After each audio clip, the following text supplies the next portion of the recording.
राधे राधे। एक समय की बात है, एक महात्मा किसी निर्जन स्थान पर भगवान के ध्यान में लीन थे और उन्हें भगवान के ध्यान में लीन काफ़ी समय हो गया था। इस पूरे दौरान उस निर्जन स्थान में हर प्रकार की बाधाओं से भगवान उनकी रक्षा कर रहे थे। एक समय की बात कुछ ऐसा हुआ कि वे महात्मा अपने ध्यान में लीन थे और उन्हें चारों ओर से कुछ लोगों ने घेर लिया और उन पर पत्थरों की बौछार करने लगे, उन्हें पत्थरों से मारने लगे। लेकिन महात्मा अपने भगवान के ध्यान में लीन थे और जबकि उन्हें आसपास का एहसास भी नहीं था, भगवान अपने भक्त की रक्षा कर रहे थे, इसलिए उन्हें पत्थरों की मार मालूम नहीं हो रही थी। ये सारे पत्थर उन पर फूलों की बारिश बन के बरस रहे थे, अतः उन्हें कुछ पता नहीं चल रहा था। किंतु किसी कारणवश उनका ध्यान टूटा तो उन्होंने क्या पाया कि इतने सारे लोगों ने पत्थर मार रहे।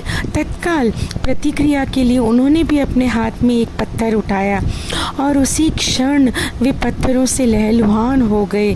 क्यों? क्योंकि वे तो एक अकेले थे, लेकिन इतने सारे लोग उन पर पत्थर मार रहे थे, अतः उनका एक पत्थर क्या प्रतिक्रिया करता।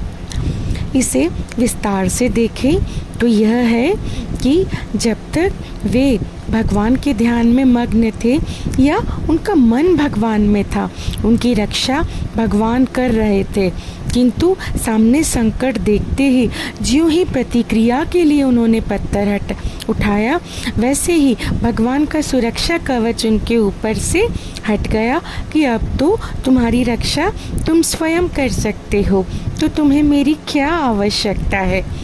कहने का तात्पर्य यह है, जब भी हम पर कोई संकट या परेशानी आती है तो हमारी वृत्ति किधर होती है। इसको फ़ोन लगा देते, उसको बुला देते, अरे मेरे एक वो पहचान वाले हैं, उनको बता देते हैं, वो इसको ठीक कर देंगे, वो ऐसा कर देंगे, इससे बात कर लेता हूँ, उससे बात कर लेता हूँ। या फिर हमारी वृत्ति अंतर्मुखी हो जाती है कि हम भगवान से मार्गदर्शन मांगते हैं, हे प्रभु, ये संकट किसी प्रारब्धवश या मेरे कर्मवश आया है, तुम्हारी कृपा ही है कि मेरे कर्म का भुगतान हो रहा है, कृपया तुम ही मुझे बता दो कि इस संकट का सामना कैसे करना है, तुम ही मेरी सहायता कर दो।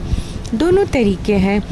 अधिकतर लोगों की प्रवृत्ति बहिर्मुखी होती है और वो दूसरों से सहायता की अपेक्षा आशा करते हैं और इस प्रयास में बहुधा निराश होना पड़ता है। और जिन पर भगवान की कृपा होती है उनकी वृत्ति अंतर्मुखी होती है और वे इस संकट से दूर करने का मार्गदर्शन भी अपने भीतर विराजमान प्रभु से मांगते हैं। और प्रभु का मार्गदर्शन प्राप्त होने पर कौन सा संकट टिक सकता है। समय के साथ वह संकट दूर हो ही जाता है। अब यह हमारी इच्छा है कि हम भगवान से संकट दूर करने की प्रार्थना करते हैं, मार्गदर्शन मांगते हैं, या संसार से मांगते हैं। आपका दिन शुभ हो, बहुत शुभ हो। शुभ शुक्रवार। राधे राधे, राधे राधे, राधे राधे।